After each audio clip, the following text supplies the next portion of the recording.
On a beaucoup parlé de leurs propositions économiques, sociales ou sécuritaires, mais qu'en est-il de l'environnement, thème peu abordé pendant cette campagne Anne-Laure Barral.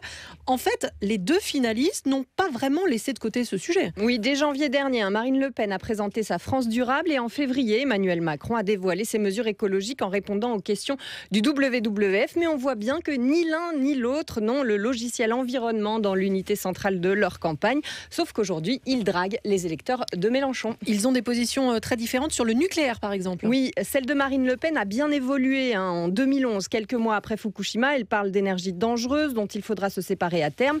Mais depuis janvier dernier, dans cette vidéo de son site de campagne, elle utilise d'autres termes. Je considère que le nucléaire doit être conservé car c'est un atout. C'est une source d'énergie électrique parmi les moins polluantes et les plus sûres. Et pour les déchets nucléaires à Bure, le FN est pourtant critique. Marine Le Pen, évidemment, ne veut pas fermer Fessenheim. Elle fera l'EPR tout en baissant les tarifs de l'électricité de 5% et en remettant EDF à 100% public. Emmanuel Macron, lui, promet de fermer la centrale alsacienne et de poursuivre la loi de transition énergétique avec la baisse de la part du nucléaire à 50%. Mais quand on lui demande combien de réacteurs vont fermer...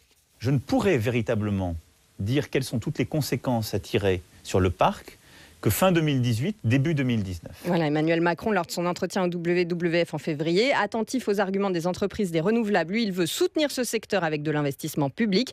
Marine Le Pen, elle veut un moratoire sur l'éolien et paraît plus sur le solaire et l'hydrogène. Sur l'agriculture, Anne-Laure, là, leurs positions sont proches pour défendre les circuits courts ? Oui, Marine Le Pen veut une politique agricole française, autosuffisante en alimentation, avec interdiction des fermes-usines, des importations de produits agricoles qui n'ont pas les mêmes normes que nous. Emmanuel Macron lui promet 50% de bio et de local dans la restauration collective et de revoir l'homologation des pesticides.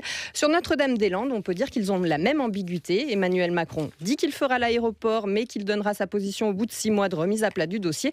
Quant à Marine Le Pen... Moi, je suis contre cet aéroport depuis le départ, sauf qu'il y a eu une consultation populaire et par conséquent, rien ne peut aller contre une consultation populaire et la fermeté doit être de mise, car il n'est pas question qu'un groupuscule d'anarchistes fasse céder indéfiniment l'État français. Extrait d'interview en février dernier sur France Bleu Océan. Vous comprendrez, je suis contre l'aéroport, mais j'évacuerai la ZAD. En revanche, on voit une différence d'approche entre eux sur la pollution de l'air. Marine Le Pen ne croit pas que les automobilistes en soient responsables. Elle mélange un peu particules fines et réchauffement climatique. Emmanuel Macron, plus au fait du problème, défend le rattrapage fiscal du diesel sur l'essence sans son interdiction. Et il propose une aide supplémentaire pour changer de voiture.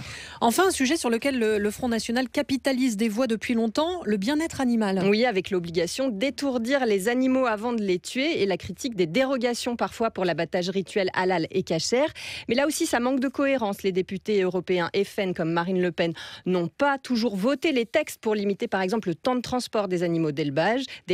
Le bien-être animal, ce n'est pas du tout non plus dans l'ADN d'Emmanuel Macron, même s'il s'oppose à l'interdiction des œufs en batterie. Sur d'autres sujets, on voit par exemple face aux attaques de requins à La Réunion, il ne choisit pas de défendre les bêtes. On ne peut plus exploiter le tourisme, on ne peut plus exploiter les activités sportives, en particulier le surf, la voile et toutes les activités balnéaires qui sont liées.